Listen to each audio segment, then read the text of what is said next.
अस्सलामुअलैकुम and a very good morning. Espresso में आपको खुश आमदीद कहेंगे। मैं हूँ अर्मिला हसन। तो टाई ठीक है। अच्छा, मैं हूँ इमरान हसन। उम्मीद और दुआ के साथ क्या बिल्कुल ठीक ठाक है। और आज के शो को भी ट्यून इन किए हुए हैं। हमारे साथ हैं, ऐसे लग रहा है कि नए वीक का आगाज है, क्योंकि कल हमने थोड़ा सा एक डिफरेंट सा ब्रेक लिया था। वो ब्रेक किस टाइप का था? वो ब्रेक थोड़ा सा हम आपको बाहर लेके गए थे और बड़ा अच्छा लगा हमें। हमने तो बहुत एंजॉय किया और लोगों ने बड़ा जबरदस्त फीडबैक दिया। फीडबैक बहुत अच्छा है इमरान। हम सोशल मीडिया पे भी देख रहे थे, उसके साथ साथ हमारा पर्सनली एक्सपीरियंस बड़ा अच्छा रहा। हम पहली बार for the whole show set से बाहर गए और हमने एयरफोर्स के साथ अपना दिन गुजारा।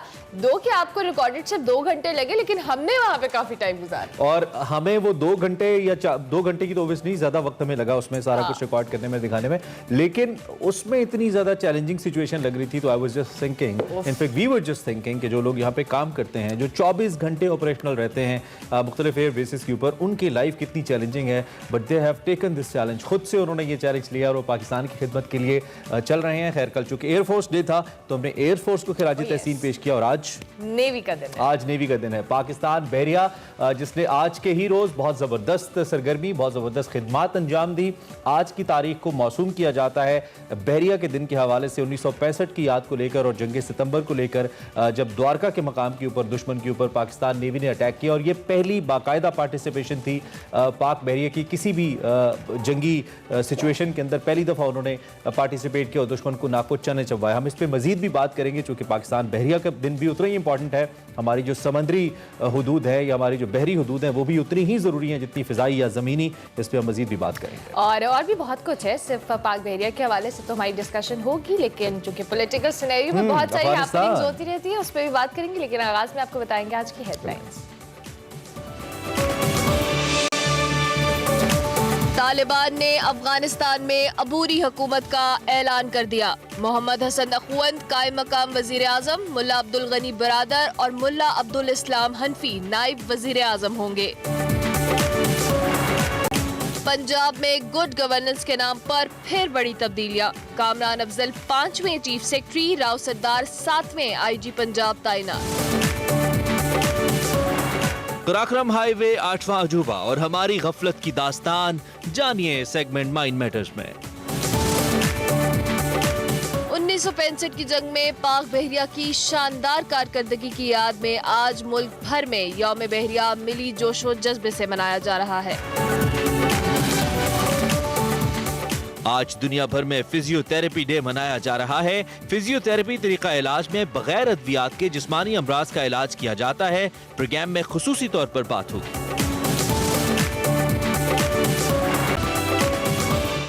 भाई पीसीबी में तो आते थरथरली मच गई है, मतलब सिचुएशन हुई है। अभी आए भी नहीं और अच्छा धमाका, हालात उन खराब हो गए। खैर, इस पे हम बात करेंगे जी। लेकिन बताएंगे आपको बड़ी खबर।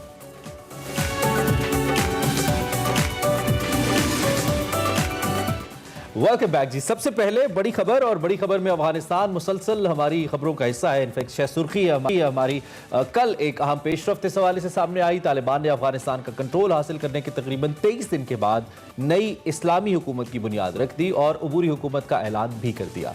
तालिबान तर्जुमान ज़बीउल्लाह ने इससे मुतालिक अहम न्यूज़ कॉन्फ्रेंस की। उन्होंने बताया कि मोहम्मद हसन अखुंद नई इस्लामी हुकूमत के कायम मकाम वजीर आजम उनका कहना था कि होंगे, जबकि मुल्ला अब्दुल गनी बरादर और मुल्ला अब्दुल सलाम हनफी को नायब वजीर आजम मुकर्रर किया गया है।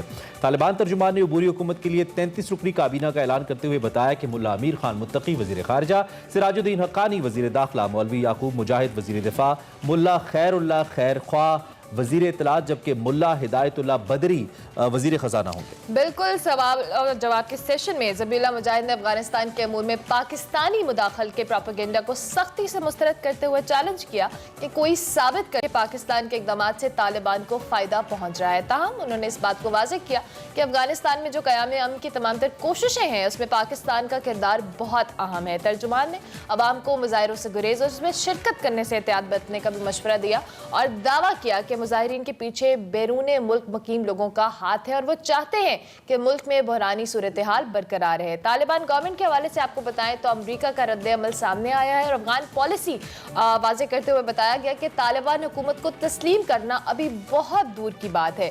बरतानवी वज़ीर आज़म ने साथ साथ ये भी कहा कि तालिबान को उनके इक़दामात से जांचेंगे, जबकि जर्मनी के बाद रूस ने भी तालिबान हुकूमत को तस्लीम करने के लिए मशरूत आमादगी का इजहार कर दिया है। बिल्कुल, रूसी वज़ीर ख़ारजा के मुताबिक तमाम अक़लियती ग्रोहों को नुमाइंदगी मिलने की सूरत में ही तालिबान को तस्लीम करेंगे, यानी कि एक इंक्लूसिव गवर्नमेंट जिसका मुसलसल तस्करा करते आए हैं। तालिबान हुकूमत के ऐलान के बाद काबुल की सड़कों पर ख़वातीन समेत सैकड़ों अफराद सड़कों पर जमा हुए, अपने हुकूक के लिए मुजाहरे किए, सदारती महल की जानिब जाने की कोशिश की। ताहम तालिबान ने फ़ौरन कार्रवाई करते हुए मुजाहिरीन को मुंतशिर किया। इसी सारी सूरत हाल पर सीनियर जर्नलिस्ट आयशा तंजीम साहब हमारे साथ मौजूद हैं। उनसे ज़रा राय, काबुल में भी सिचुएशन देख के आई हैं और उनसे ज़रा पूछते हैं कि वो इस वक्त हमें क्या अपडेट कर पाएंगी। Ayesha, thank you very much for joining us early in the morning and सुबह खैर आपको। एक तो ये कि जो ऑन ग्राउंड सिचुएशन बनी, ये दो बड़ी अहम डेवलपमेंट्स थी। एक जानिब फॉर्मेशन ऑफ गवर्नमेंट, जिसको काफ़ी दिन से हम देख रहे थे, कहना चाहिए कि बड़ा काफ़ी देर से हम इंतजार कर रहे थे, और दूसरी जानिब ये कल जो मुजाहरे हुए, इसमें तालिबान का ये कहना है कि हमारे जो लोग हैं वो इन मुजाहरों को मुंतशिर करने के लिए ट्रेन नहीं है, तो इसका बड़ा नुकसान हो सकता है अगर ये मुजाहरे होते रहे। आप कैसे देख रही हैं ऑन ग्राउंड सिचुएशन इस वक्त अफगानिस्तान की? देखिए, कल जो मुजाहरे हुए उसमें हमने देखा कि पहले तो खवातीन एक हफ्ते से अफगानिस्तान के मुख्तलिफ शहरों में मुजाहरों की कोशिश कर रही थी। वो छोटे मुजाहरे थे, मज़ार में हुए, क्या कहते हैं, हिरात में हुए, काबुल में भी एक दिन पहले भी एक मुजाहरा हुआ था जिसको तालिबान ने फोर्सफुली मुंतशिर किया था। लेकिन कल के मुजाहरे में हमने देखा कि सैकड़ों लोग बाहर निकले और खवातीन के साथ मर्दों की भी एक बड़ी तादाद ने शिरकत की, और उन्होंने काफी देर वो सड़कों पर रहे, और उसके बाद तालिबान ने गोलियां चलाई, 2 जगह काफी ज्यादा गोलियां चलाई, जिससे वो मुजाहरे मुंतशिर हुए। तो इसका मतलब ये है कि वो जो लोग कहते थे कि ये 1990s का अफगानिस्तान नहीं है, और जब तालिबान आएंगे तो उनको उस अफगान सिविल सोसाइटी का मुकाबला करना पड़ेगा जो कि इस 20 साल में अफगानिस्तान में पैदा हुई है। ये पढ़े लिखे लोग हैं, इनमें खवातीन शामिल हैं, इनमें नौजवान मर्द शामिल हैं, और जो कि अपने हुकूक का मुतालबा करेंगे, और तालिबान उनको कुछ दिन के लिए तो डरा धमका के घर बिठा सकेंगे, लेकिन वो बाहर निकलेंगे। ठीक है। अच्छा आयशा, साथ साथ हमने देखा कि जब तालिबान की हुकूमत साजी के हवाले से प्लानिंग हो रही थी, तो खवातीन के हवाले से उनका बड़ा क्लियर स्टांस था कि हम उनको प्रॉपर नुमाइंदगी की इजाज़त देंगे, वो तमाम तर जो चीज़ें हैं वो खुलकर कर सकेंगी। लेकिन जो भी हमने अबूरी हुकूमत का एक सेटअप देखा, इसके अंदर हमें खवातीन की नुमाइंदगी उस तरह से नज़र नहीं आई। क्या रीज़न आप समझती हैं? देखिए, एक तो ये कि खवातीन का ये कहना है कि उनके बारे में तालिबान का क्लियर स्टैंड नहीं था। वो हमेशा ये कहते थे कि जी शरिया के मुताबिक आप कर सकेंगी, मगर शरिया के मुताबिक से आपकी मुराद क्या है, इसको उन्होंने कभी डिफाइन नहीं किया था। तो फॉर एग्जाम्पल उन्होंने पहले ही कह दिया था कि जो सीनियर लेवल है, कैबिनेट लेवल, कि कोई खातून वजीर नहीं होगी। और वैसे तो इस कैबिनेट में उन्होंने अक़लियतों के बारे में भी कहा था कि नुमाइंदगी होगी, लेकिन हमें नजर नहीं आई अभी तक। तालिबान का ये कहना है कि ये अभी एक अबूरी सेटअप है, इसमें चेंजेस होंगे, लेकिन इसके बावजूद खवातीन को ये उम्मीद नहीं है कि इनके अगले सेटअप में भी कोई खातून वजीर होंगी। तो खवातीन का ये कहना है कि उनके जहन में बिल्कुल भी क्लैरिटी नहीं है कि तालिबान उन्हें किस हद तक उनके हुकूक देंगे, और क्या उनको लिमिट कर देंगे चंद शोबों तक, जैसे कि तालीम और सेहत, या जिंदगी के हर शोबे में, जैसा कि उन्हें अब आदत है अफगानिस्तान में जिंदगी के हर शोबे में हिस्सा लेने की, कि तालिबान उन्हें इसकी इजाजत देंगे।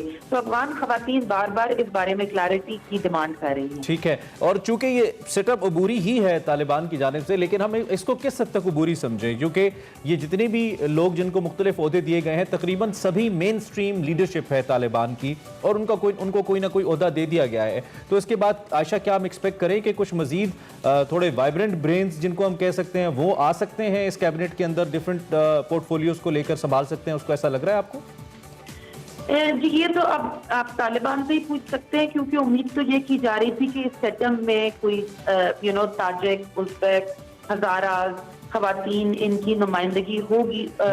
डिमांड ये की जा रही थी। तालिबान से, और उनके ऊपर इंटरनेशनल प्रेशर भी यही है कि अगर आप इंक्लूसिव गवर्नमेंट नहीं बनाएंगे तो हम आपको लेजिटिमेसी और वो जो आप इंटरनेशनल एड डिमांड करें वो नहीं मिलेगी। तो अब देखते हैं कि आगे जाके तालिबान इन इंटरनेशनल डिमांड पे किस हद तक पूरा उतरते हैं और किस हद तक को अपनी। ठीक है आयशा, आखिर में जरूर जानना चाहूंगी, जिस तरह से हमने आपने इंटरनेशनल प्रेशर की बात की, तालिबान तर्जुमान ने दावा किया था कि जो भी सिचुएशन क्रिएट की जा रही है अफगानिस्तान के अंदर, स्पेशली हम काबुल की भी बात कर रहे हैं, तो ये जो बैरूनी हाथ है, उन्होंने बहुत क्लियर अल्फाज में कहा कि आपके नज़दीक तालिबान का जो माइंडसेट है या उनके नज़दीक ये जो बैरूनी हाथ है वो किस जानिब इशारा कर रहे हैं? देखिए, तालिबान कह रहे हैं बैरूनी हाथ है, लेकिन तालिबान के टेक ओवर की रेजिस्टेंस उनके टेक ओवर से पहले हो रही थी। ये तमाम वो लोग हैं जो पूरी दुनिया में शोर मचा रहे थे कि हमें तालिबान की हुकूमत नहीं चाहिए, और ये वो लोग हैं जो अफगानिस्तान में जो है बहुत अरसे से ना सिर्फ पढ़े लिखे हैं बल्कि वहाँ काम करते हैं, नौकरियां करते हैं। तो यही वो सिविल सोसाइटी है जिसका जिक्र हो रहा था कि तालिबान को इनका सामना करना पड़ेगा, और अब गवर्नेंस 90s से मुख्तलिफ होगी। ये वो अफगानिस्तान नहीं है, ये एक नौजवान अफगानिस्तान है, ये एक पढ़ा लिखा अफगानिस्तान है, और इसमें लोग अपने हकूक़ का मुतालबा करेंगे। और चलें, ठीक है आयशा, बहुत शुक्रिया, थैंक यू वेरी मच, आपने हमें ज्वाइन किया और इस अहम मामले पे हमसे बात की।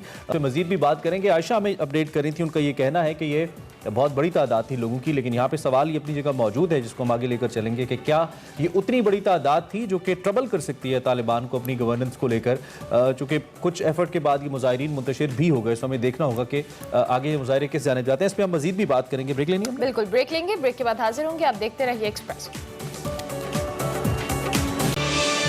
Welcome back to Expresso. Programme को आगे बढ़ाते हैं। अफगानिस्तान की हुकूमत साजी के हवाले से हम बात कर रहे हैं, कितनी बड़ी डेवलपमेंट है इसी हवाले से lieutenant general retired Naeem Khalid Lodhi साहब दिफाई तजियाकार हमारे साथ इस वक्त मौजूद हैं। उनके तजर्बे से ज़रा सीखते हैं कि वो अब इस डेवलपमेंट को कैसे देख रहे हैं। एक तो जनरल साहब, जितना वक्त लगा इसमें और उसके बाद ये जो अबूरी सेटअप आया है, तालिबान इसको अबूरी सेटअप कह रहे हैं, आप इसके बाद इसमें कितनी बड़ी डेवलपमेंट देखते हैं और क्या आपको लगता है कि इसमें जो खारजी उमूर हैं उनको निपटा लिया जाएगा, जो इंटरनेशनल इंटरेस्ट हैं वो हासिल कर लिए जाएंगे, कि एक मुस्तकिल हुकूमत इसके बाद सामने आ पाएगी हमारे?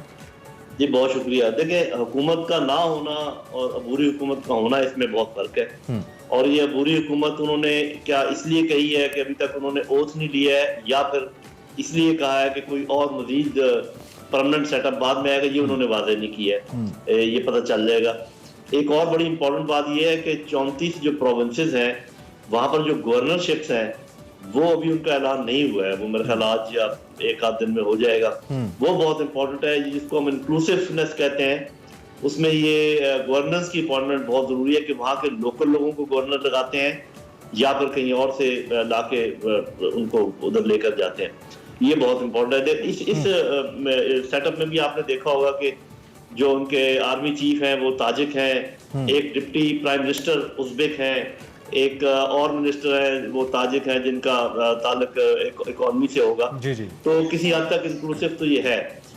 लेकिन अगर आप ये कहें कि दुनिया क्या कहेगी, तो उसके बारे में बड़ा सादा सा मेरा जवाब ये है कि दुनिया में वो लोग जो समझते हैं कि ये अफगानों का अपना हक है कि वो हुकूमत बनाए, जैसी भी बनाए, बशर्ते कि अक्सरियत अफगानों की इसको कबूल करे। एक वो ग्रुप है, एक वो ग्रुप है जिन्होंने कीड़े निकालने ही हैं। आप इसको कुछ कर लें, आप इसमें सबको सारे ताजिक डाल दें, फिर भी वो कहेंगे जी ये वो लोग हैं जो आपके साथ थे, समथिंग ऑफ दैट सॉर्ट। तो दुनिया तो उन्हीं दो हिस्सों में बटी रहेगी जैसे कि अभी बटी हुई है। अमेरिका और यूके और उनके जो एलाइज हैं, मेरा ख्याल है वो इसमें अब गलतियां निकालेंगे, आप देख लेंगे। और चाइना, रशिया वगैरह या तो खामोश रहेंगे या इसको कबूल करेंगे।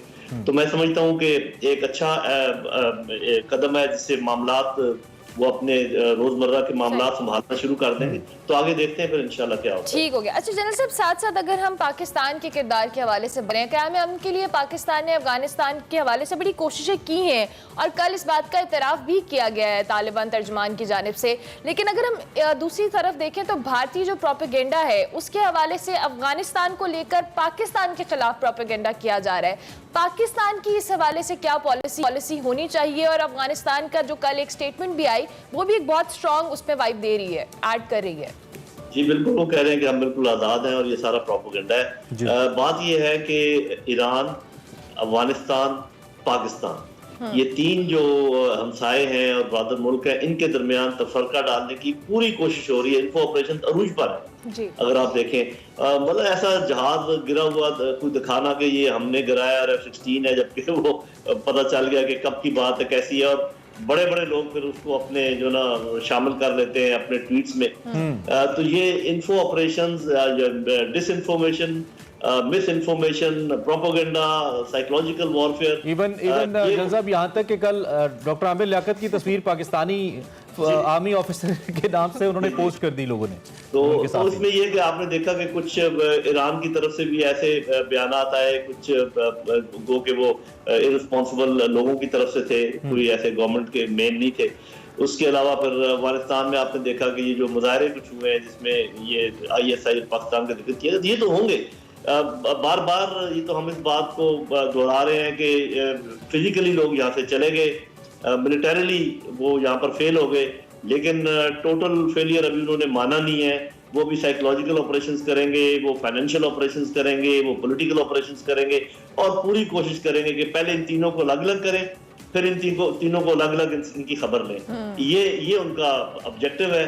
अब ये हमारी लीडरशिप, हमारे अवाम तीनों मुल्कों के इस बात को कितने अच्छे तरीके से समझते हैं, क्या अदराक रखते हैं, इस पे तमाम चीजों। अफगानिस्तान के हवाले से भारतीय मीडिया में काबली चाय का बड़ा तस्करा है। वो कप जो जलफैज हमीद के हाथ में था उसको बड़ा डिस्कस किया गया और रिलेट किया गया, पाकिस्तानी को हमने उस कप को रिलेट किया जो इससे कप पहले 27 फरवरी को अभिनंदन के हाथ में था। So tea is becoming very important in these strategic affairs on a lighter end. General साहब, एक तो इस पे आप क्या कहेंगे, दूसरा ये कि पाकिस्तान इसका जवाब कैसे दे? क्या जिस तरीके से पाकिस्तान इसको रिस्पॉन्ड कर रहा है ये ठीक है, या आपको लगता है कि कुछ एग्रेसिव होना पड़ेगा हमें थोड़ा इसको जवाब देने के लिए? जिस एरिया में आप पर हमला हो रहा हो, जवाब हमेशा उसी एरिया में दिया जाता है। हमला कहाँ से हो रहा है? हमला हो रहा है सोशल मीडिया पे, हमला हो रहा है छोटे छोटे ग्रोहों को इंस्टिगेट करके, और ये मेन मीडिया पे खबरें और डिसइंफॉर्मेशन, बिल्कुल इन्हीं इलाकों में हमें जवाब देना होगा। हमें सोशल मीडिया में जवाब देना होगा, हमें मेन मीडिया में जवाब देना होगा, हमें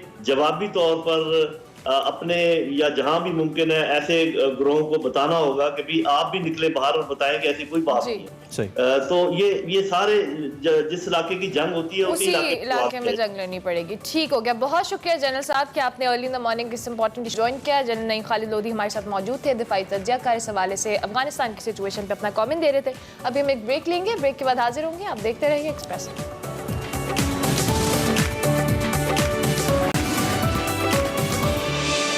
welcome back to Expresso. Break के बाद हाजिर हो चुके हैं और अब बात करेंगे कुछ क्रिकेट के हवाले से। तो क्रिकेट बोर्ड के नामजद चेयरमैन रमीज राजा एक्शन में आ गए हैं और मेगा इवेंट से पहले तब्दीलियों और इस्तीफों से PCB में बहरान पैदा होने का भी खदशा है। गुज़िश्ता कौमी टीम के हेड कोच बात कीजिए मिसबाउल हक और बॉलिंग कोच वकार यूनिस अपने ओहदों से इस्तीफे दे दिए थे और आइंदा दिनों में मजीद इस्तीफों और तब्दीलियों का इम्कान भी जाहिर किया जा रहा है। इसके बाद जराये के हवाले से खबरें आ रही हैं कि कौमी टीम के कप्तान Babar Azam T20 world cup के जो ऐलान करदा कौमी स्क्वाड है उससे मुतमईन नहीं है। ये बड़ी खबर है ना, ये मैं कहना चाह रहा था। जराये के मुताबिक जी बाबर आजम ने वर्ल्ड कप स्क्वाड में शर्जील खान, फखर जमान और फहीम अशरफ और उनके साथ उस्मान कादिर साहब जो हैं उनको भी टीम में शामिल करने की तजवीज़ दी थी। ताहम कौमी कप्तान की तजवीज़ को मुकम्मल तौर पर नज़रअंदाज कर दिया गया और इन प्लेयर्स की जगह खुशदिल शाह, आजम खान, सुहेब मकसूद और आसिफ अली को टीम में शामिल किया गया है। गुज़िश्ता रोज़ नामज़द चेयरमैन रमीज़ राजा से जो कौमी क्रिकेटर्स हैं उन्होंने मुलाकात भी की थी।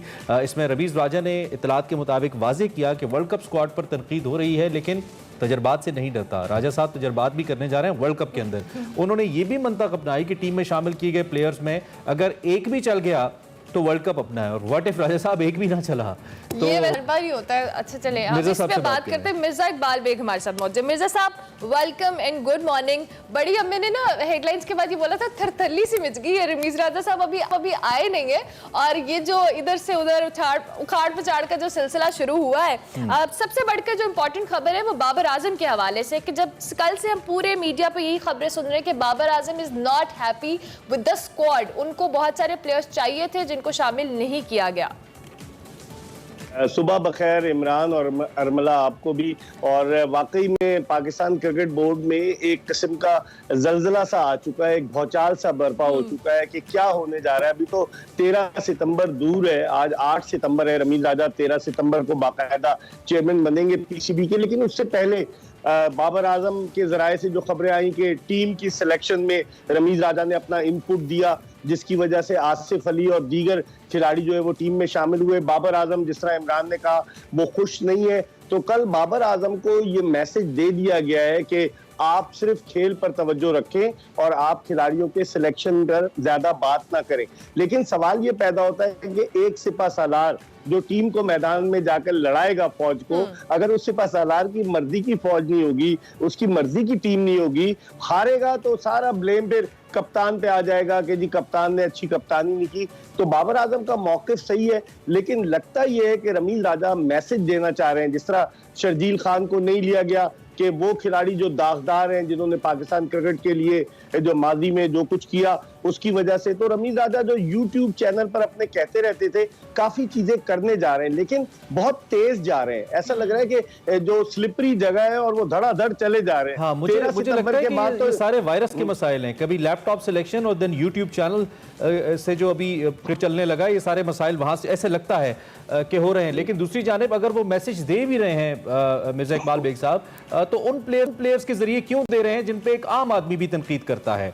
एक आम आदमी भी आजम की वकालत के लिए खड़ा नहीं होता है कि he is a right choice. और सुहेब की भी पिछली कारकर्दगी को देखते हुए इवन आपका तजिया भी कुछ खास उनके हक में नहीं था। तो ऐसे खिलाड़ियों को लाकर वो क्या महज एक धौंस जमाने की कोशिश कर रहे हैं कि मैं आ गया हूं, या फिर वाकई आपको लगता है कि इसके पीछे कोई लॉजिक भी है? ये जुमला आपने अच्छा कहा, धौंस जमाने की कोशिश। बिल्कुल, मुझे तो लगता है कि इंप्रेशन ये देना चाह रहे हैं कि players are not above the board, सब कुछ बोर्ड है और मैं सब कुछ कंट्रोल करूंगा। लगता यही है कि उनको प्राइम मिनिस्टर ऑफिस से ये टास्क दिया गया है। अब आजम खान के बारे में इमरान चीफ सेलेक्टर मोहम्मद वसीम कहते हैं, झूठ की इंतहा देखिए, कहते हैं झूठ के पांव नहीं होते। वो कहते हैं कि इनका स्ट्राइक रेट दुनिया में सबसे ज्यादा है, दुनिया में। वसीम बादामी के शो में ये फरमा रहे थे, वो टीम को डिफेंड नहीं कर पा रहे, खुद सिफारिश पर वो भर्ती हुए। अगर आप उनके व्हाट्सएप पर जाएं तो देखिए उन्होंने किसके साथ अपनी तस्वीर लगाई, लोगों को क्या तासुर देने की कोशिश कर रहे हैं, फिर वसीम अकरम सपोर्ट कर रहे हैं। मैं तो हैरान हूँ, आसिफ अली की इतनी मर्तबा वापसी हुई है इमरान, 29 T20 इंटरनेशनल मैचेस में 344 रन, 150 नहीं। खुशदिल शाह के 9 मैचों में 150 नहीं। आजम खान के 3 मैचों में सिर्फ 6 रन। तो आखिर किस बुनियाद पर क्या तजुर्बा करने जा रहे हैं वर्ल्ड कप? वैसे भी आपको याद होगा हम भारत के खिलाफ T20 वर्ल्ड कप में 6 मैचेस खेले और 6 के 6 हारे, और हमारा पहला ही मैच 24 अक्टूबर को भारत से।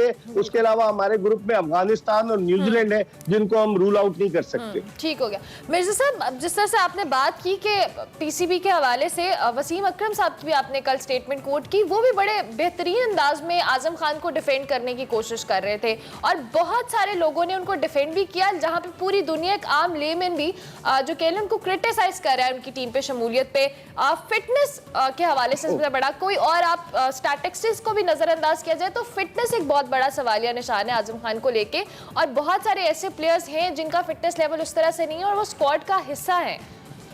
फिटनेस के अलावा अरमला, उनके वालिद जो है मोइन खान, वो वसीम अकरम के बड़े करीबी दोस्त है, और उनके ताया नदीम खान को आजम खान के जो 2 टेस्ट खेले, एक 1993 में और एक 6 साल के गैप के बाद 1999 में, और फिर सिर्फ उन्होंने लेवल 2 का कोर्स किया। वो नेशनल हाई परफॉर्मेंस सेंटर के डायरेक्टर है। तो जिसे पिया चाहे वही सुहागन वाली बात है, या तो पाकिस्तान में यही चलता है और क्या करते हैं। ये पिया कौन है? ये पिया वो है जो हमारे लिए कप्तानी का इस्तारा रहा है, जो खुद उस वक्त क्रिकेट छोड़ देते थे। मैं इमरान खान साहब की बात करूं, अगर उनकी पसंद के खिलाड़ी नहीं होते थे, कहते थे मैं खिला नहीं सकता इनको, और उनके दौर में उनके लगाए हुए चेयरमैन कैप्टन को कह रहे हैं कि आप सिर्फ इंडिविजुअल खेल खेलें, आप कप्तानी को छोड़ दें, तो फिर कप्तानी से भी हटा देना उनको, फिर बनाने की क्या जरूरत है? रिजवान को बना दें या किसी नए बच्चे को बना दें, अगर कप्तान का कोई काम नहीं है, केयर टेकर कप्तान लगाना है तो। हाँ, ये पिया 7 समंदर पार बैठे हुए हैं, यहाँ पर नहीं है, आप समझ जाएंगे। और मसला यही है, इमरान के जिस तरीके से वसीम अकरम डिफेंड कर रहे हैं, एक तरफ तो वही कहते हैं मेरे पास वक्त नहीं है, मैं वक्त नहीं दे पाता, मेरा क्या लेना देना, दूसरी तरफ वो कहते हैं कि बेवकूफों की बात मत सुनो। सारी दुनिया बेवकूफ है आजम खान के सिलेक्शन पर, हर आदमी सवाल उठा रहा है। टैलेंटेड बच्चा है, अभी 22 साल का है, अभी उसको मौका बाद में मिलेगा। आसिफ अली घूम फिर कर आ जाता है, खुशदिल शाह टीम में, शोएब मलिक नहीं है, वहाब रियाज नहीं है, तजुर्बे की कमी है। आमिर का अब चूंकि मिसबा और वकार चले गए, क्या आमिर वापस आ सकता था? लेकिन इमरान, मैं एक चीज क्लियर करता चलूं कि 3 मरतबा वर्ल्ड कप T20 हो या वर्ल्ड कप हो, पाकिस्तानी टीम में तब्दीलियां हुई हैं और अभी 10 अक्टूबर आखिरी तारीख है जब पाकिस्तानी टीम में तब्दीलियां हो सकती है। लेकिन जो स्टैंड रमीज राजा ने लिया है मुझे मुश्किल नजर आता है कि कुछ तब्दीलियां। आपको लगता है कि he will stand upon what he said. Okay Mirza साहब, थैंक यू वेरी मच, बहुत शुक्रिया, आपने अपना तजिया हमारे सामने रखा। बात इंशाल्लाह आपसे होगी, होती रहती है, आपकी एक्सपर्ट ओपिनियन हम तक पहुंचती है। अवाम भी बहुत हद तक, social media is a great source, in selections के ऊपर कुछ खास खुश नजर नहीं आता और इनके स्टैट्स इटसेल्फ बताते हैं कि ये सिलेक्शन ठीक नहीं है। तो इसका प्रेशर राजा साहब अभी तो लंबे अरसे के लिए आए, उनको बाद में हो सकता है बाबर आजम पे याद है सब कुछ। देखते हैं जी, अभी ब्रेक लेंगे, ब्रेक के बाद हाजिर होंगे। आप देखते रहिए Express. Welcome back to Expresso. अब बात करेंगे हमारे सेगमेंट माइंड मैटर्स की, जिसमें वकार अहमद मलिक और एसएम बुखारी टूरिज्म और उससे रिलेटेड जो इश्यूज हैं पाकिस्तान में उनको एड्रेस करने वाले हैं, स्पेशली कराकरम हाईवे के हवाले से बताने वाले। तो देखते हैं आज का माइंड मैटर्स। अस्सलाम वालेकुम नाज़रीन, मैं हूं वकार अहमद और आप देख रहे हैं माइंड मैटर्स। और आज का माइंड मैटर जो है वो बहुत ही स्पेशल है।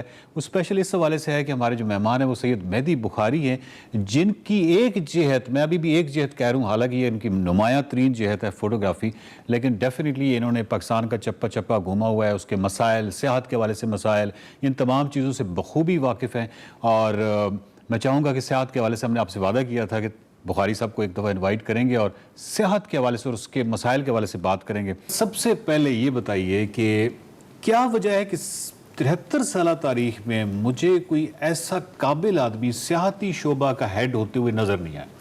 मतलब हम क्यों नहीं इस तरह के एक्सपर्ट से या उन लोगों से सेहत के हवाले से जो कि हाथ की हथेली की जो लकीरें हैं उस तरह मैप से वाकिफ़ होते हैं और पाकिस्तान के जोग्राफी से वाकिफ़ होते हैं, उनको हमने कभी ज़हमत नहीं दी? हाँ, ये इमरान खान साहब का एक मंशूर था कि मैं सियाहत को प्रमोट करूंगा और अपने मंशूर को पूरा करने के लिए कुछ उन्होंने हलचल दिखाई और केपी में 11 साइट्स डेवलप की। अब जाके टूरिज़म डेवलपमेंट में आफ्ताब राना साहब की हायरिंग हुई है और राना साहब का एक पूरा कैरियर सेहत के मुतल्लिक है। अब जाके मुझे लगा है कि राइट पोस्ट पे राइट के हवाले से किसी कैंपिंग साइट का पिछले दिनों आप कोई रिपोर्ट भी कर रहे थे और बड़ी तारीफ भी कर रहे थे, मुझे याद नहीं वो कौन सा मकाम है। सवात में गबीन जब्बा पे कैंपिंग पॉट्स बनाए हैं इन्होंने, 2 बेड्स के और 4 बेड्स के, और बहुत अच्छे बनाए हैं, बड़ी जदीद कंस्ट्रक्शन है। UNDP ने इनको इंस्टॉल किया और रियासत पाकिस्तान ने UNDP के थ्रू उसकी इंस्टॉलेशन करवाई है। कहने का मेरा मतलब था सियाहत हमारी प्रायोरिटी में कभी था ही नहीं। हमने इसको इस तरह निगलेक्ट किया है जैसे इसे रेवेन्यू जनरेट ही नहीं हो सकता। हालांकि आप जानते हैं रेवेन्यू जनरेशन में बहुत अहम इंडस्ट्री है हमारे पास बेचने को क्या है, हमारी एक्सपोर्ट क्या है। हमारी सबसे बड़ी एक्सपोर्ट हमारी वैलीज 8000 पीक, हमारे हाई एल्टीट्यूड झीलें जिनमें कोरम्बर शामिल है, जिनमें रश लेक शामिल है, जिनके पीछे दुनिया दीवानी है और वो आना चाहती है। मतलब कराकरम हाईवे पाकिस्तान की वो सड़क है कि पाकिस्तान के तमाम जो मसाइल हैं सिर्फ उस एक सड़क से हल हो सकते हैं। अगर पाकिस्तान ये समझ जाए एक दफ़ा कि ये सड़क मेरे पास क्या चीज़ है। कराकरम हाईवे जिस पे 3 करोड़ क्यूबिक मीटर टन का, तो वो सिर्फ रॉक्स तोड़ी गई और 80,000 टन जो है वो ये है क्या कहते हैं सीमेंट, और 20,000 टन जो है वो, यानी इसके स्टेटिस्टिक्स आप चेक करें, मेगा स्ट्रक्चर। और इतनी बड़ी हमारी एक टूरिस्ट डेस्टिनेशन, पूरी दुनिया का एक ख्वाब होता है कराकरम हाईवे पे आना। अगर आप फैमिली के साथ सफ़र कर रहे हो थाकोट से लेके और चिलास तक, इमेजिन आप फैमिली के साथ हैं और वाशरूम ज़रा ज़हन में लाइए कि मतलब एक वाशरूम, एक बेसिक तरीन फैसिलिटी आपकी 8th वंडर, जिसको 8th वंडर हम कहते हैं, वहाँ पे नहीं है। और ये 8th वंडर भी हमारी कोताही की वजह से, जब ये कमेटी ऐलान कर रही थी और हमने वोट ही नहीं किया, कराकरम उसमें शामिल थी, कराकरम हाईवे, पाकिस्तानियों ने वोट ही नहीं किया, इनको यहाँ मालूम ही नहीं था। अच्छा, इसके जो वोट जिसको किया ताजमहल गालबन इसके मुकाबले में था, उसको सिलेक्ट किया गया। ताजमहल और इसका कोई कंपैरिजन नहीं है मेगा स्ट्रक्चर के हवाले से, कोई कंपैरिजन नहीं। कम से कम वाशरूम तो आप बना सकते हैं यार, उसमें क्या मसला है। अगर आप कराकरम हाईवे पे कुछ फासले पर पब्लिक टॉयलेट्स बना दे हुकूमत, तो क्या फिर प्राइवेट सेक्टर भी आ जाएगा? बिल्कुल नहीं, प्राइवेट सेक्टर खुद बनाने को भी तैयार हूं। मैं इसलिए कहता हूं, मैं पर्सनली लोगों को जानता हूं जो चाहते हैं कि हम करें। बुखारी साहब, आखिर पे इस तरफ आते हैं कि जो सियाहत के हवाले से जिस चीज़ जगह को कोई आलमी पजीराई हासिल होती है या हमें मालूम होता है कि ये जगह खूबसूरत है, तो उसके बाद बिन हैसुल कौम हम उसको तबाह करने के लिए जिस लगन के साथ हम काम करते हैं और उसको फिर बर्बाद करके छोड़ते हैं। बच गई हैं जो जगह, फंडर जिस तरह एक खूबसूरत जगह है, तो आपको नहीं लगता, आपको अंदेशा नहीं है कि फंडर किसी टाइम पे ये यहाँ पे कोई शहर ही ना उगा है वो ऊपर से जब आप देखते हैं तो? देखिए, मैं सच्ची बात बताऊं तो मैं काफ़ी शर्मिंदा होता हूं जब मैं अब उन इलाकों में जाता हूं, और शर्मिंदगी मुझे इस बात पे होती है कि इतने खूबसूरत एरियाज़ मैंने लोगों को दिखाए और उनके बारे में लिखा, शायद मुझे ये काम नहीं करना चाहिए था। ये वो कौम है, आप जानते हैं मजहबी एलिमेंट हमारे अंदर है, हम कलमा गो हैं, और हमारे पैगंबर का हमें पैगाम था सफाई निस्फ़ ईमान है। ये हम पढ़ते आते हैं और ये हम सुनते आते हैं मेंबर से, लेकिन नहीं, ये कौम नहीं बाज आती। इतना कचरा है, बच्चों के पैम्पर, रैपर्स, उनको देख के शर्मिंदगी आती है और गुस्सा आता है अपने आप पे कि ये जगहें जो मैंने अपनी जवानी में इतनी साफ़ देखी, अभी मैं इतना बुरा भी नहीं हुआ और ये कचरे का ढेर बन एकदम सामने सामने हुआ है। इसका क्या हल? इसका हल मैं जो साहबान इख्तियार हैं या जो डेवलपमेंट अथॉरिटीज़ हैं, लोगों की ज़्यादा अप्रोच दो एरियाज़ में है, स्वात और कागान। KDA को और स्वात डेवलपमेंट अथॉरिटी को टिकट लगानी चाहिए हर टूरिस्ट स्पॉट पे, और टिकट हो अच्छी खासी, यानी कि जो बंदा प्लान करे उसको पता हो कि मैंने पर हेड ये टिकट पे करनी है। और ये कोई अनोखी बात नहीं है पूरी दुनिया में। मैं जहाँ जहाँ जिन जिन ममालिक में गया हूँ, लोगों ने पब्लिक पार्क से लेके अपने म्यूज़ियम्स, अपनी चेयर लिफ्ट, सब तक की टिकट लगाई हुई है, और ये इनसे जो रेवेन्यू जनरेट हो उससे ये इनका फैलाया हुआ कचरा उठाएं, क्योंकि ये कौम नहीं बाज आने वाली। आपने रत्ती गली का एक दफ़ा जिक्र किया था कि वहाँ पे किसी तरह की कोई पोल्यूशन, किसी तरह की कोई कचरा आपको नज़र नहीं आया, उसके पीछे क्या मॉडल है? जी हाँ, उसके पीछे बड़ा अच्छा मॉडल है, और जीप ट्रैक तो बना दिया गया, पहले जीप ट्रैक नहीं था, जीप ट्रैक बना दिया गया, लेकिन जो बेस कैंप बनाया गया जहाँ पे जीप रोड का अख्तिताम होता है, झील उससे 2 किलोमीटर आगे और सीधी यमूदी चढ़ाई पे है। तो सबसे पहली अच्छी बात तो ये है कि झील तक रोड नहीं पहुंचाया गया, उसको सैफुल मलूक बनने से बचा लिया गया। दूसरा, पुलिस है, और कश्मीर की जो टूरिस्ट पुलिस है वो इतनी एक्टिव है, आप उस झील के किनारे कैंप नहीं कर सकते, उसके किनारे बारबेक्यू नहीं कर सकते, आप उसके किनारे कचरा नहीं फैला सकते। अगर आप कुछ खाने का सामान लेके जा रहे हैं, जिस शॉपर बैग में लेके जा रहे हैं उसी में आप कचरा डालेंगे, वो वहाँ पे होते हैं, मॉनिटर करते हैं। शाम 6 बजे के बाद आप वहाँ रुक नहीं सकते। अच्छा, मॉनिटर कौन करते हैं? पुलिस एहलकार। शाम 6 बजे के बाद आप वहाँ रुक नहीं सकते, वो सीटी मारेगा और सारे से आप वापस नीचे उतरेंगे। तो उन्होंने उस झील को बचा लिया।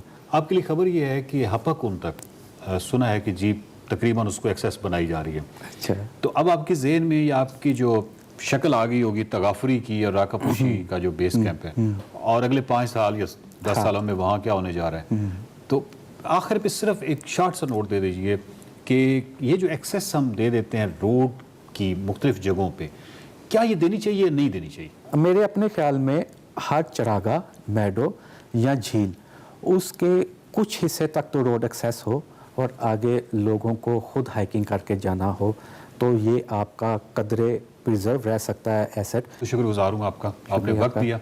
देखते रहिए mind matters.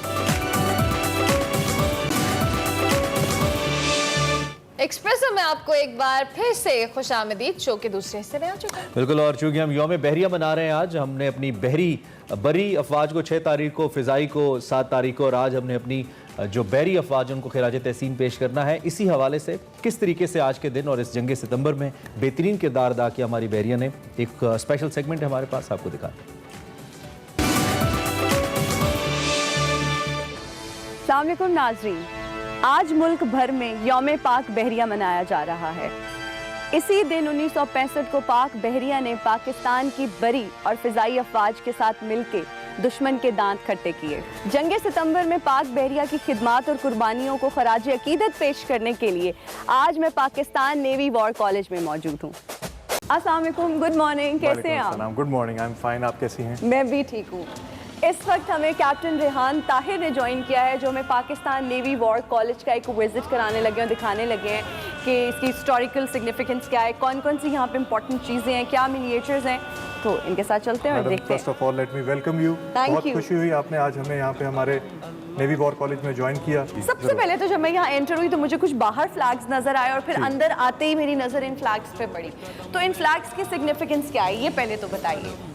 Navy war College को ये इम्तियाज़ हासिल है कि हम यहाँ पे ट्रेनिंग सिर्फ अपने नेशनल स्टूडेंट्स की नहीं करते, कुछ इंटरनेशनल स्टूडेंट्स भी हमें ज्वाइन करते हैं। बिल्कुल। तो जो भी हमें बाहर से फ़ौरन हमारे दोस्त मुल्कों ममालिक के लोग ज्वाइन करते हैं, उन सब के फ्लैग्स हमने डिस्प्ले किए हैं। अच्छा। तो अंदर आप जो फ्लैग्स देख रही हैं, ये सब किसी ना किसी वक्त में हमारे पास ट्रेनिंग करके जा चुके हैं। जो बाहर फ्लैग्स ऑन डिस्प्ले हैं, ये लोग इस वक्त करंट है यहाँ पे मौजूद हैं, यानी इस कोर्स को इन्होंने ज्वाइन किया मैं।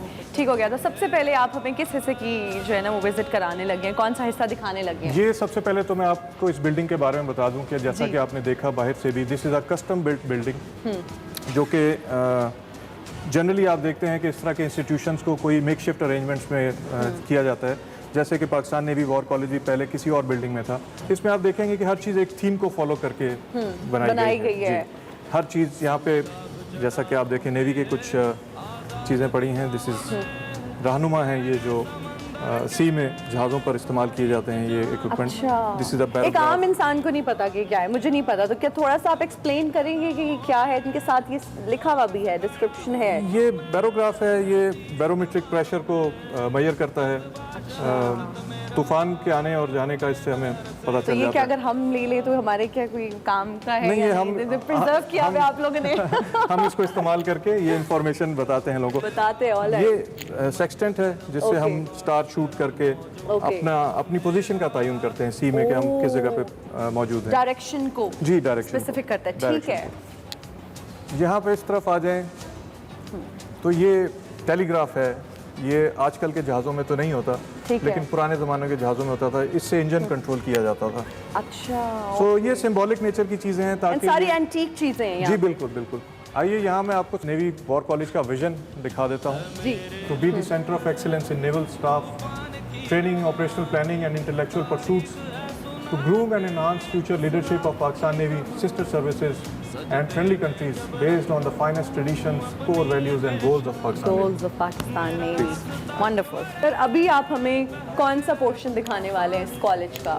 अभी मैं आपको एक ऐसे पोर्शन में लेके जाऊंगा जहाँ पे हमारे पुराने तमाम chief of the naval staffs की तस्वीर आवेज़ा है। अच्छा, ओके। हम हिस्टोरिकली अपने आप को कनेक्ट रखते हैं। अगर आप हिस्ट्री नहीं पढ़ेंगे तो आप फ्यूचर के बारे में नहीं जान सकते। बिल्कुल ऐसे ही है। और जो हमारी जनरेशन है उनको भी वेल कनेक्टेड रहना चाहिए हिस्ट्री के साथ, तो इसलिए आप लोगों ने यहाँ पे वो तस्वीर जो है वो आवेज़। आपके राइट और लेफ्ट जो बंद दरवाजे आपको नज़र आ रहे हैं, ये सॉर्ट ऑफ आप इनको क्लासरूम्स कह सकते हैं, हम इनको सिंडिकेट रूम्स कहते हैं। यहाँ पे जो स्टूडेंट्स होते हैं वो इन्हीं जगहों के ऊपर अपना इल्म हासिल करते हैं। अच्छा, जैसे आप यहाँ पे देख रही हैं, यहाँ पे हमारे chiefs of the naval staffs की अब तस्वीर हैं। ये यहाँ से हम डिसेंडिंग ऑर्डर में जाएंगे। ओके। आइए बाकी तस्वीर दिखाने से पहले हम आपको हमारे कुछ फेमस इंटरनेशनल एलुमनाई से मिलवाते हैं। ये देखिए, हम आपको इनसे मिलवाते हैं। ये हमारी वॉल ऑफ फेम है। वैसे तो हमारे बहुत ज़्यादा इंटरनेशनल एलुमनाई हैं, लेकिन ये चंद ऐसे ऑफिसर्स हैं जिन्होंने इम्तियाज़ हासिल किया अपनी अपनी रिस्पेक्टिव सर्विसेज में। और ये हमारे लिए भी बाइस फ़ख्र हैं। फ़ख्र है, बिल्कुल। जैसे कि आप देख सकती हैं कि ये UAE नेवी के चीफ रहे हैं। ये भी UAE के हैं। तंजानिया नेवी और श्रीलंकन फोर्सेस।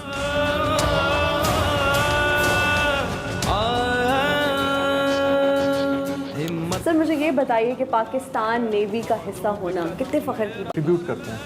सर ये बताइएगा कि पाकिस्तान नेवी वॉर कॉलेज एक इंसान की ग्रूमिंग में कितना अहम किरदार अदा करता है? हमारा मेन एम तो होता है प्रोफेशनल चीज़ें पढ़ाना लोगों को। उसके साथ साथ एक दूसरा बहुत अहम नुकता होता है उनकी पर्सनल ग्रूमिंग। ये दोनों पार्ट साइड बाय साइड हम इसको लुक आफ्टर करते हैं।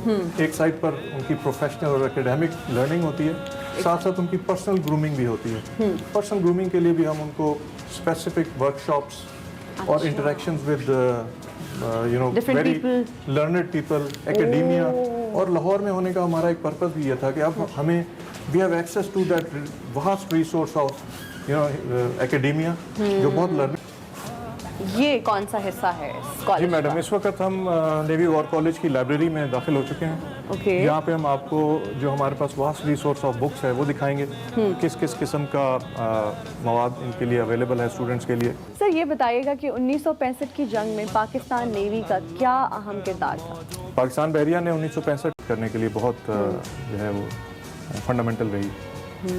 तो क्या सर ऐसी स्ट्रैटेजी थी जिसकी वजह से दुश्मन के दांत खट्टे किए गए? हमारा जो टेक्नोलॉजिकल एज रहा, बताइएगा कि हमारे पाक नेवी के नौजवानों को समंदर के अंदर किन चैलेंजेस का सामना करना पड़ता है? चूँकि वो इंसान खुशी का जानवर है, खुशी के लिए डिज़ाइन है।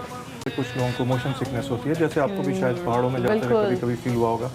सो एक वो चैलेंज होता है। उसके बाद चूँकि आप सोसाइटी से कट ऑफ हो जाते हैं और इतने एक्सटेंडेड ड्यूरेशन के लिए जब आप इंसानों से दूर रहते हैं और एक छोटे से ग्रुप के साथ रहते हैं, तो आपकी जो साइकोलॉजिकल स्टेट ऑफ माइंड है वो चेंज होना शुरू हो जाता है। तो उस सिचुएशन में आपको स्टेबल रहना आपके लिए मुश्किल होता है। तो क्या कोई थेरेपी सेशंस होते हैं? जो लोग, कुछ लोग वहाँ जाके क्या डिप्रेस्ड भी हो जाते हैं फैमिली से ये दूर? ऑफिसर्स का काम यही होता है, ऑफिसर्स। तो दिन इस वक्त मैं कॉमोडोर सैयद वजीउल हसन साहब के साथ मौजूद हूँ। उनसे जानते हैं कि पाकिस्तान नेवी वॉर कॉलेज की हिस्ट्री क्या है, बनाया कब गया। अस्सलाम वालेकुम सर, कैसे हैं आप? वालेकुम अस्सलाम, Hina, how are you? I am good, how are you?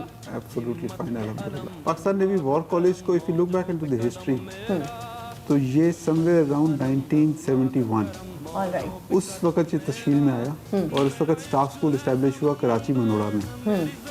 और उस वक्त कुछ अरसे के बाद कराची में ये शिफ्ट हो गया कारसाज में, PNS कारसाज में। तो 1996 में the college was shifted to Lahore. अच्छा, 1996 जी। और 1996 में जब ये लाहौर शिफ्ट हुआ तो फिर हमने इस्टेब्लिश किया अपने आप को ब्रोमहेड रोड के ऊपर, माल रोड पे कॉलेज। नेवी ने डिसाइड किया कि हमने अपने कॉलेज को एक मैजेस्टिक बिल्डिंग में कन्वर्ट करके, पर्पसफुल बिल्डिंग में कन्वर्ट करके इधर आना है। तो फिर ये जिस बिल्डिंग में आप इस वक्त मौजूद हैं, इसके ऊपर प्लानिंग हुई, इसके ऊपर काम स्टार्ट हुआ और फिर 2014 में ये कॉलेज इनॉग्रेट हुआ and since then it is operating at this place at Walton Lahore. Sir आपने बात की कि पहले ये इनिशियली कराची में बनाया गया, देन इसको शिफ्ट किया गया लाहौर में।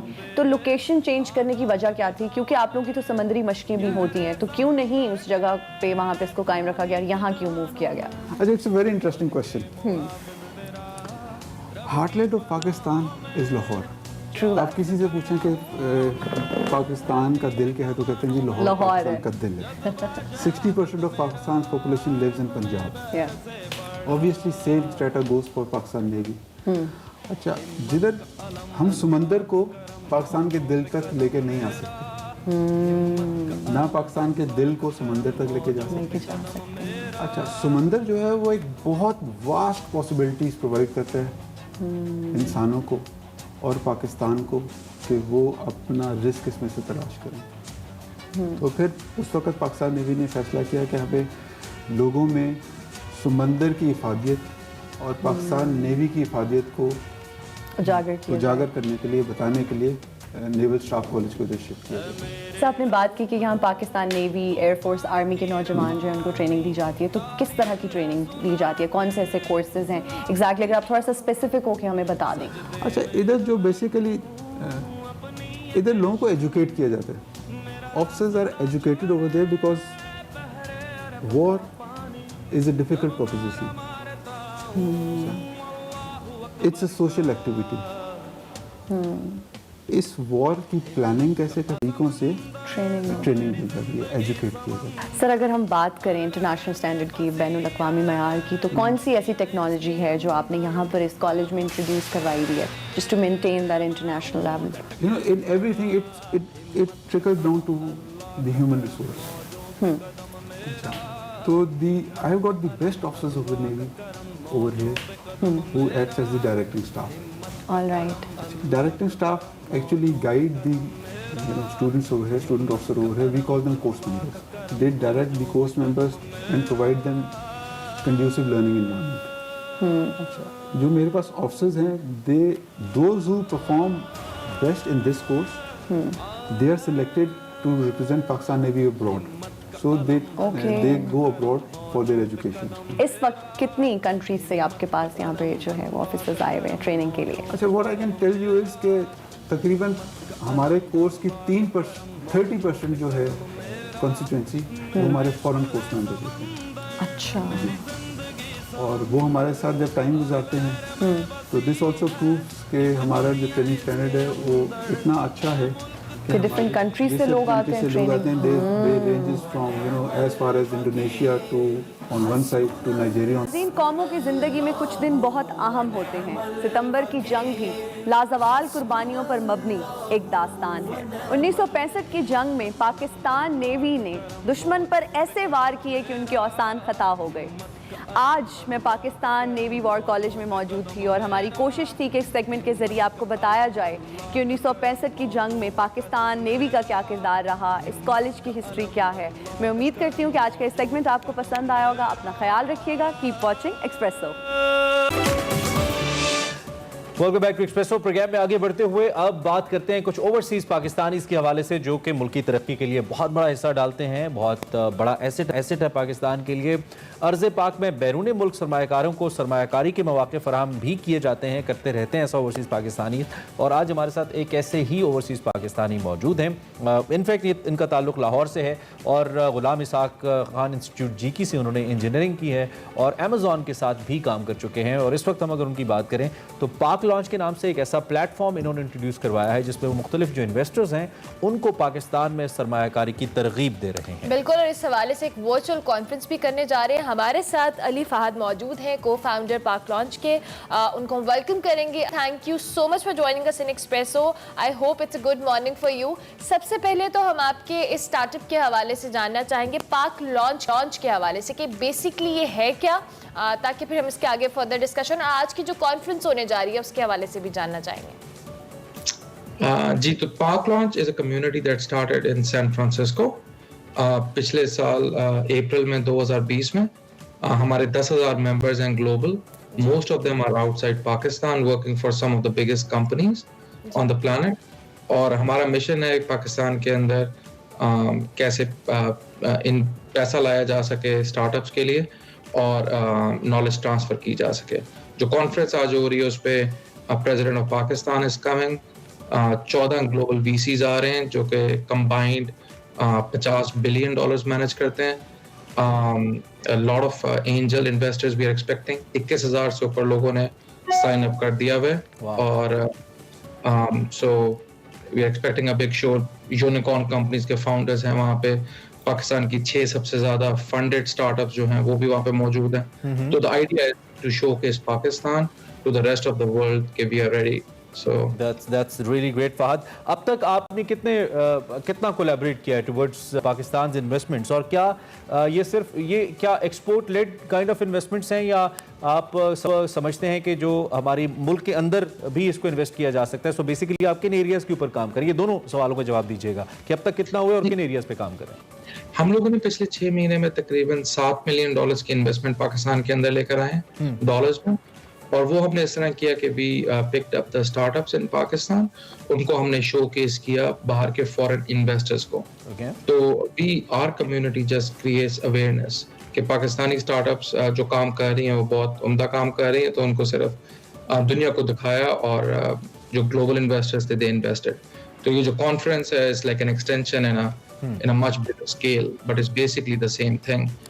हम लोग जो है we are not brokers, तो we don't transfer money, exchange money ourselves. हमारा गोल क्या है कि पाकिस्तानी लोगों को कांटेक्ट करवाना फॉरेन इन्वेस्टर्स के साथ। ठीक हो गया। अच्छा, जिस तरह से हम पाकिस्तानी स्टार्टअप्स की बात कर रहे हैं, ऑब्वियसली एक बड़ा इंपॉर्टेंट रोल है मुल्क की ग्रोथ के हवाले से भी। कुछ स्पेसिफिक एरियाज होते हैं जिनको टारगेट किया जाता है कि अगर हम कोई स्टार्टअप की भी बात करते हैं तो आपका बेसिकली क्या जो कह लें एक स्पेसिफिक प्रायोरिटी है या रुझान है आपके एक इस प्रोजेक्ट का जिसमें स्टार्टअप्स को अकोमोडेट किया जाता है? हमारा गोल ये कि जितना बड़ा उसका इम्पैक्ट हो सके, जितनी जॉब्स क्रिएट की जा सकें। तो सेक्टर हम एग्नोस्टिक हैं। तो ज़्यादातर जो स्टार्टअप्स हैं आजकल पाकिस्तान में, क्योंकि ज़्यादातर अवाम इज़ यंग, जो टॉप 5 कंट्रीज़ हैं दुनिया में पाकिस्तान उसमें सबसे यंगेस्ट है। और कोई 100 मिलियन लोग हैं जिनके पास सेल फोन मौजूद है। So they're using it for buying stuff, for entertainment, for exercising, for different things. So I think Overall, that's it's a big market. एक तो ये जो next big thing है startup, इसके हवाले से हमें बताइए, number one. Number two, risk management is the most important thing when you talk about the investment, और खास तौर पे when you are, when you are asking someone to invest to a certain country, तो risk management के लिए जारी बात है, आप लोग brokers तो नहीं हैं, लेकिन आप एक platform तो हैं जो कि link कर रहा है पाकिस्तान से investors को, तो आपका उसके लिए क्या homework है? जी, हमारा ये होता है कि हम जो स्टार्टअप लेकर आते हैं, हमने उन पे काफ़ी पहले काम कर चुके होते हैं कि वी मेक श्योर कि they have the books in place, और जो स्टार्टअप्स हैं वो वी पिक वेरी फ्यू, सो हम ड्यू डिलिजेंस करके उनको लेकर आते हैं, लेकिन at the end of the day वो इन्वेस्टर का डिसीजन होता है टू इन्वेस्ट। हमारा काम क्या होता है, उनको सिर्फ कनेक्ट करवाना, and once you get to know, तो आपको पता होता है कि यार ये स्टार्टअप जितना वो पैसा कमा रहे हैं, अभी तक नॉक ऑन वुड जो स्टार्टअप हम लेकर आए हैं, अभी तक हमें इसका कोई कंप्लेन नहीं हुआ। और ज्यादा आप किन एरियाज को रेफर कर रहे हैं इंटरनेशनल इन्वेस्टर्स को कि यहाँ पे आके लगाएं पैसे? हम लोगों ने अभी तक ई कॉमर्स में काफी पैसा आया है, एडटेक के अंदर भी काफी आया है। आई थिंक ये दोनों सबसे ज्यादा, एडटेक और ई कॉमर्स में सबसे ज्यादा है, लेकिन आजकल एग्टेक जो एग्रीकल्चर पे है, वो भी I expect that to be pretty big too. ठीक है, अरिफात, कोई मैसेज हमारे देखने वालों को आप देना चाहें जो इन स्टार्टअप्स के हवाले से भी, ऑब्वियसली ओवरऑल आपने जितनी चीज़ें भी एक्सपीरियंस की इस प्रोजेक्ट के तहत, उनको अगर शेयर करना चाहें? और आपकी कॉन्फ्रेंस भी चुके हैं, तो आप उस हवाले से भी कुछ कहना चाहें? जी, आज हमारी कॉन्फ्रेंस 9 बजे है, उसकी रजिस्ट्रेशन हम लोगों ने ओपन कर दी है just because of the interest. तो कोई भी आके हमारी कॉन्फ्रेंस को अटेंड कर सकता है रात को 9 बजे हमारी parklaunch.com वेबसाइट के ऊपर, हमारे YouTube चैनल पे या Facebook पेज पे हमारे नाम के ऊपर। तो मैसेज है स्टार्टअप्स वगैरह के लिए वो ये है कि Pakistani startups can compete with any startup in the world, so we are not begging for money, frankly speaking. The goal behind this conference is just to showcase. तो फॉरेन इन्वेस्टर्स आप देखेंगे कॉन्फ्रेंस पे कि 14 सबसे बड़े ग्लोबल इन्वेस्टर्स दुनिया के, they are saying phenomenal stuff about Pakistani talent. अच्छा। Because Pakistani talent is doing great stuff outside Pakistan. तो इसमें ऐसा भी है कि लोग आपको आइडियाज पाक लॉन्च पे पुट करते हैं और आप उन आइडियाज को भी प्रेजेंट कर सकते हैं to the CEOs who are there? जी एग्जैक्टली, ये हम दोनों तरीके से कर रहे हैं। एक तो ये कि अगर आप खुद परसू कर रहे हैं स्टार्टअप्स वगैरह को, या फिर you are looking for a co-founder, तो we connect you with co-founder. Amazing Ali, this is something we actually required, जिसकी हमें बड़ी ज़रूरत है। और आप जो कि बैठे हुए भी यूएस में हैं, आप एक अच्छी जगह पे हैं, आपका एक्सपोजर भी बेहतर है, और obviously you're interacting with so many people जो कि लाइफ में बहुत कामयाब हैं, तो एक बड़ा अच्छा रोल प्ले कर सकते हैं, बड़ा अच्छा ब्रिज कर सकते हैं। Thank you very much for joining us in Expresso and good luck for your princess bell. Ali Fahad हमारे साथ मौजूद थे। अभी हम एक ब्रेक लेंगे, ब्रेक के बाद हाजिर होंगे। आप देखते रहिए एक्सप्रेसो।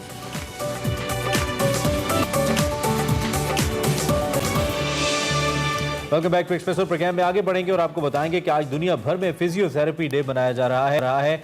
फिजिकल थेरेपी या फिजियोथेरेपी मेडिकल साइंसेस का ये शोबा इंतहाई अहमियत का हामिल है, और इसकी हम अगर स्पेसिफिकेशन इनको स्पेसिफिकली डिस्कस करें तो इसमें मसाज, वर्जिश, गरमाइश देना स्किन को, और दीगर जदीद तरीक़ों से जिस्मानी जो अमराज हैं, आपकी हड्डियों के जो अमराज हैं, उनका इलाज किया जाता है। फिजियोथेरेपी हड्डियों, जोड़ों और पट्ठों की तकलीफ, सोजिश, चोट और ऑपरेशन के बाद जो अज़ा की बहाली है, उसके लिए तो लोगों में आम है ही, लेकिन हम अगर न्यूरो सर्जरी की बात करें या फेफड़ों और दिल की सर्जरी और कई आसाबी और दिमागी कमजोरियों के इलाज की भी बात करें तो इनकी भी फिजियोथेरेपी की जाती है। बिल्कुल, माहिरीन के मुताबिक फिजियोथेरेपी के इलाज में 95% जो अद्वियात के बगैर इनका इलाज किया जाता है। और इस साल जो फिजियोथेरेपी डे का थीम है वो भी हम बात करेंगे, और कोविड के हवाले से और तवील कोविड के हवाले से जो मुतासरा लोग हैं उस पर भी हम बात करेंगे। हमारे साथ डॉक्टर शबाना नाज मौजूद हैं, फिजियोथेरेपिस्ट हैं, उनको करेंगे। बहुत शुक्रिया डॉक्टर शबाना। आज ऑब्वियसली बड़ा इंपॉर्टेंट दिन है और इसको मनाया भी जा रहा है फिजियोथेरेपी के हवाले से। बेसिकली हमने जिस तरह से डिस्कस किया कि बहुत सारी सर्जरीज में, बहुत सारी ऐसी जगहों पे जहाँ पर अद्वियात के बगैर इलाज किया जाता है आपका फिजिकल उसका, तो क्या आप फिजियोथेरेपी को अगर डिफाइन कर देंगे हमारे देखने वालों के लिए, दैट विल बी ईजी, फिर हम कन्वर्सेशन को आगे कंटिन्यू करें। जी अस्सलाम वालेकुम, बिस्मिल्लाहिर्रहमानिर्रहीम। सबसे पहले तो आप लोगों का बहुत शुक्रिया कि आपने इतने इम्पॉर्टेंट टॉपिक को, इतना इम्पॉर्टेंट डे जो ग्लोबली मनाया जा रहा है, उसको आपने हाईलाइट किया। हमारी तरफ से फिजियोथेरेपी कम्युनिटी की तरफ से आपका बहुत शुक्रिया जी। फिजियोथेरेपी एक्चुअली वो ट्रीटमेंट है जो भी मसल्स की, बोन्स की जितनी भी बीमारियां हैं और उसमें जो पेन मैनेजमेंट है, कमर का दर्द है, जोड़ों का दर्द, आपका फालिज है, पोलियो है, इवन के शुगर, हार्ट पेशेंट, इन सब में जो है फिजियोथेरेपी का बहुत रोल है। अब अगर देखा जाए कोई भी अगर पेन होता है, उस पेन के कॉज को ट्रीट करने में फिजियोथेरेपी का रोल है। उसके अलावा स्पोर्ट्स इंजरीज, स्पेशली जो स्पोर्ट्स इंजरीज हो जाती हैं, लिगामेंट इंजरी है, मेनिस्कस इंजरी है, जिसमें उसको रिकमेंड कर दिया जाता है कि सर्जरी की जाए डॉक्टर्स, लेकिन फिजियोथेरेपी से ग्रेड 2 तक के पेशेंट जो हैं वो बहुत ईजीली ट्रीट किए जा सकते हैं। उसके बाद ऑपरेशन के बाद फ्रैक्चर है, नी रिप्लेसमेंट है, हिप रिप्लेसमेंट है, इवन के डायबिटीज़, कार्डियक सर्जरी, उसमें भी फिजियोथेरेपी का जो तरीका इलाज होता है आफ्टर सर्जरी, उसको रिहैबिलिटेशन कहते हैं। तो उसमें फिजियोथेरेपी का रोल तकरीबन उतना ही है जितना सर्जरी का है, क्योंकि ये बात मशहूर है कि अच्छा फिजियोथेरेपिस्ट अगर सर्जरी में कुछ रह भी जाए तो उसको बेहतर कर सकता है, और एक खराब फिजियोथेरेपिस्ट उस क्योंकि आपने फिजियोथेरेपी के हवाले से बात की, ये जरूर जानना चाहिए कि जोड़ों के दर्द की आपने बात की। बहुत सारे ऐसे लोग मौजूद हैं जिनको बहुत अर्ली एज में कह लें या लेटर ऑन उनको जाके जोड़ों का दर्द बहुत ज़्यादा होता है और बहुत मेजर शक्ल इख्तियार कर लेता है। क्या कितने % चांसेस होते हैं कि जिन लोगों को जोड़ों का दर्द है, पट्ठों का दर्द है, वो उसको 100% रिकवर कर सकते हैं, या कुछ परसेंटेज सेट होती है ऑब्वियसली कि ये फिजियोथेरेपी का इतना टाइम आप लेंगे, इतने सेशंस लेंगे तो आप रिकवर कर सकते हैं? देखिए, फिजियोथेरेपी बिल्कुल जो इन लोगों को बहुत अर्ली एज में जोड़ों का दर्द हो जाता है उसकी वजह होती है मैकेनिकल पेन। मैकेनिकल पेन का मतलब ये होता है वो दर्द जो कि पट्ठों के गलत इस्तेमाल की वजह से होता है। गलत बैठना, गलत सोना, लेट के टीवी देखना, आपने मोबाइल का इस्तेमाल, लैपटॉप का इस्तेमाल, बहुत देर झुक के जो है वो आप गेम्स खेल रहे हैं, तो इससे क्या होता है, या ओवरवर्क, आप टाइपिंग कर रहे हैं गलत पोजीशन में, आपकी चेयर की हाइट ठीक नहीं है, आपका टेबल बहुत लो है, या आपकी पोजीशन बॉडी की ऐसी है और एक पोजीशन में बहुत देर तक आपने बैठे रहना, गलत पोजीशन में लेटना, गलत मैट्रेस का इस्तेमाल, बहुत सॉफ्ट जो है वो आपने चेयर का इस्तेमाल या सोफे का इस्तेमाल, इस तरह का जो गलत इस्तेमाल है उसकी वजह से हमारे मसल्स और हमारे पट्ठों पे असर पड़ता है, और इसकी वजह से जो दर्द होता है उसको हम मैकेनिकल पेन कहते हैं। और ये पेन 100% ट्रीट हो जाता है अगर आपको प्रॉपर गाइडलाइन, आप अपनी पोजीशन, अपना पोस्चर ठीक कर लें। और उसके साथ फिजियोथेरेपी में एक मैनेजमेंट होती है, उसे पेन मैनेजमेंट कहते हैं। उसमें पेन मैनेजमेंट में हम इनको इलेक्ट्रोथेरेपी, थर्मोथेरेपी, डिफरेंट मशीन्स लगाते हैं। उसके बाद कुछ एक्सरसाइजेज और पोस्चरल करेक्शन बताते हैं ताकि उससे उनके मसल्स इतने स्ट्रांग हो जाए जिनका गलत इस्तेमाल किया है दोबारा जो है इसमें ये प्रॉब्लम ना आए। ये तो डॉक्टर साहब आप हमारे टेबल का नक्शा खींच रही हैं पोस्चर और उसको लेकर मुझे ऐसा लगा ज्यादा देर तक बैठे रहते हैं। अच्छा, वो आई कुड रिलेट एक्चुअली। अच्छा, आगे बढ़ते हुए हमारी बहुत सारे शहरियों की, पाकिस्तानियों की तादाद डॉक्टर साहब ऐसी है जो सियाने लोगों के पास जाती है, फिजिकल ट्रेन थेरेपिस्ट के पास नहीं जाती है, सिर्फ इलाज सस्ता या मुफ्त लेने के लिए कि जी किसी के पास चले गए, थोड़ा बहुत कमर में, लात में दर्द हुआ, उन्होंने 2-4 झटके लगाए और उसके बाद आपको लगा कि अब आप ठीक हो गए हैं। तो इन लोगों के बारे में आप क्या कहेंगी? ये रिकमेंडेड है, ऐसे लोगों के पास जाना चाहिए, फायदा होता है? जी नहीं, बिल्कुल यही तो मिसकंसेप्शन है जिसकी वजह से लोग गलत ट्रीटमेंट लेते हैं और लोगों का एतकाद होता है। अब जैसे हम लोग अवेयरनेस दे रहे हैं, अब तो खैर पाकिस्तान में बहुत ज़्यादा अवेयरनेस, जैसे अब मीडिया का, अब आप लोग कह रहे हैं। इसके अलावा ये कि अब इंटरनेशनल लेवल पर भी जो है फिजियोथेरेपी पे काम हो रहा है, और हमारे पाकिस्तान में भी आप देखें इतने इंस्टीट्यूट खुल गए हैं, और उसके अलावा फिजियोथेरेपी को इतना हाईलाइट किया जा रहा है। डिफरेंट अवार्ड, मैंने बहुत काम कर रही हूँ इसमें, और मुझे खुद सितारे पाकिस्तान, रोल मॉडल और बहुत सारे मुझे अवार्ड्स मिले हैं। और इसका मतलब ये कि लोगों को इस बारे में काफी अवेयरनेस हो रही है, और हम काम भी कर रहे हैं, हम वेबिनार करते हैं, अवेयरनेस सेशंस कर रहे हैं, हैंड्स ऑन टेक्निक कर रहे हैं, और हम फ्री ऑफ कॉस्ट करने की कोशिश करते हैं ताकि लोग इससे टाइम थोड़ा सा कम है, हम चाहेंगे एक इन नोट पे जिन लोगों को कोई इस तरह का प्रॉब्लम डायग्नोज होता है जोड़ों को लेकर या पट्टों को लेकर या दीगर मामले आते हैं, किसी सर्जरी से के थ्रू गुजरे हैं, उन तमाम लोगों को किस स्टेज पे जाके अगर उनको कुछ फीलिंग आए तो उनको चेकअप करना चाहिए या फिजियोथेरेपिस्ट के पास जाना चाहिए? और एक सर्जरी के बाद फिजियोथेरेपी इज इम्पोर्टेंट या फिर आप वो कंडीशन बेस पे आ जाती है? देखिए, इसमें अगर आपको दर्द महसूस हो रहा है, आपको उठने बैठने में तकलीफ हो रही है और आपका पेन जो है, अगर आपने टैबलेट ले ली, सपोज आपने कोई एक गोली ले ली, उसके बाद आपको दर्द में अफाका नहीं हो रहा, तो आप फौरन एक दफ़ा अगर आपके मसल्स में पेन है, आपके जोड़ों में दर्द है, आप फौरन अपने फिजियोथेरेपिस्ट से कंसल्ट कर सकते हैं। और फिजियोथेरेपिस्ट ये देखेगा कि अगर उसको आप हैंडल नहीं कर पाता फिजियोथेरेपिस्ट और उसे किसी और चीज़ की ज़रूरत है, तो वो उसको ऑटोमेटिकली रेफ़र कर देता है। और दूसरी चीज़ ये है कि सर्जरी का जहाँ तक ताल्लुक है, तो सर्जरी के बाद फिजियोथेरेपी बहुत इंपॉर्टेंट है और मेजॉरिटी ऑफ द सर्जन जो हैं वो खुद ब खुद फिजियोथेरेपी के लिए रेफ़र करते हैं। और अगर कुछ सर्जन जो रेफ़र ना भी करें तो पेशेंट्स को इतनी अवेयरनेस होती है कि वो खुद से आके जो है, स्पेशली स्पोर्ट्स से रिलेटेड जो पेशेंट्स हैं वो तो खुद ब खुद ही फिजियोथेरेपी से कंसल्ट करते हैं। और उसके अलावा जी ठीक हो गया, thank you very much doctor Shabana नाज हमारे साथ मौजूद थी, फिजियोथेरेपिस्ट हैं और फिजियोथेरेपी डे मनाया जा रहा है। बेसिकली इस हवाले से अवेयरनेस दी जाए कि ये कितना इंपॉर्टेंट है कि आपने किस तरह से एक फिजियोथेरेपिस्ट और प्रॉपर जो कह लें एक्सपर्ट के पास जाना है, ना कि आप इधर उधर जाएं, क्योंकि ये बहुत सेंसिटिव इश्यूज होते हैं, चाहे वो हड्डियों का मामला है, पट्ठों का मामला है या पोस्ट सर्जरी भी जो भी मामला, और उल्टा मामला ख़राब करा लेते हैं बहुत सारे लोग इस चक्कर में आके। सो आप ट्रेंड और एक्सपर्ट के पास जाएं, ये बहुत जरूरी है। ब्रेक लेंगे, ब्रेक के बाद हाजिर होंगे, आप देखते रहिए एक्सप्रेसो।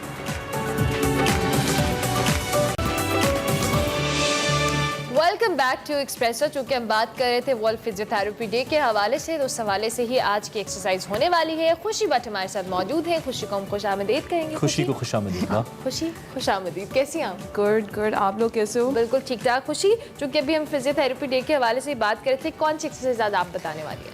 वेल मैं 2-3 एक्सरसाइज बताऊंगी, नी से रिलेटेड एंड बैक से related. Well physiotherapy is like everybody needs it, like everybody is going through some pain, और वो या बैड पॉस्चर से होती है, लैक ऑफ एक्सरसाइज से होती है, लैक ऑफ न्यूट्रिशन से होती है, एक्सेसिव वर्कआउट से होती है, एज से भी हो जाती है। So everybody needs it, they play a important role in our society. So मुझे भी नी का इशू था, तो I went to them and they help me a lot, तो let me help you guys as well. So guys हम floor पे जाएंगे, हम नी की कुछ एक्सरसाइज बताएंगे जिसको लेग एक्सटेंशंस कहते हैं। Very easy, even old age people भी कर सकते हैं। So let's go down on the floor on your back, one leg straight, pointed up and twist, keep pointing your toe, rest your neck and hold it for 3-4 seconds and rest, and lift and rest. Then each leg, एक knee में problem है doesn't mean कि आपने दूसरी नी को strengthen नहीं करना, so you have to do both legs. Okay, second exercise, I need a pillow, but मैं आपको आइडिया दे देती हूँ आपने कैसे करना। You need a pillow under the knees, lie down, pillow presses करते हैं and press your knees and point your toes up, press the pillow down and point your toes up. 5 seconds, 10 reps. These are the 2 exercises, बहुत easy हैं। ये आप खड़े होकर भी extensions कर सकते हैं और बैठ के भी एक्सटेंशंस कर सकते हैं। Okay guys, next exercise is camel cat for your back, lower back, especially जो लोग ज़्यादा बैठते हैं या लाइक बहुत ही ज़्यादा एक्सरसाइज बैक टेक्निक से एक्सरसाइज करते हैं या एज ज़्यादा हो जाती है, उनके बैक के लंबर की बहुत इशू होते हैं। एज फैक्टर बहुत काउंट करता है। सो गाइस, कैमल कैट है, वेट ऑन योर पाम्स, जो पाम्स होंगी वो शोल्डर के नीचे होंगी, नीज जो होंगी वो हिप्स के नीचे होंगी। So you have to press your back down and chin up, chest out, breathe in, hips in, back round, breathe out, chin down. You should be looking at your legs. Breathe in. खुशी, ये सब age group के लिए आप बता रही हैं? Old age लोगों के लिए भी बताऊंगी, वो फ्लोर पे है। ये यंग, आज के यंगस्टर्स में बहुत ज़्यादा ओल्ड एज ग्रुप्स के लिए तो ये नहीं हो सकती है, they cannot be this flexible. Like आप जब एक्सरसाइज करते हो तो यंगस्टर्स को तो पता लगता है कि उनकी बैक भी वीक है। आजकल मैं एक्सरसाइज करवा रही हूँ तो almost every person is going through back pain. Stairs चढ़ ले ऊपर नीचे तो हमें लगता है कि हमारे हार्ट बीट तेज हो जाती है। ओके गाइस, फॉर पीपल जो बहुत ओल्ड है, ठीक है, हैंड एंड लंबर पे रखना आपने, ठीक है, and you have to press your stomach down and squeeze your hips, stomach in and press your hand with your back and relax. Okay, perfect. And hold it for 5 seconds. So guys, these are the very easy exercises. ये आप 1 month से कुछ नहीं होगा, 3 to 6 months लगेंगे इसको strengthen होते Regular हुए। करनी पड़ेगी। लाइक आप once a day कर लें, twice a day कर दें, more would be better। ठीक हो गया। So guys, Thank try these you. at home and I'll teach you guys more next time For inshallah। sure। Amazing amazing Thank you। बड़ा बस तो खुशी का सोशल मीडिया भी इसके लिए बहुत हैपनिंग है जी। आप जरूर चेक करें, आपको डिफरेंट एक्सरसाइज वहाँ पे भी मिलेंगी। प्राइम टाइम हमारा खत्म हो गया, इसके साथ ही हमने आपसे इजाजत चाहनी है। कल तक के लिए अपना ख्याल रखिए, हमें फीडबैक अच्छा जरूर दीजिए। अल्लाह हाफिज़।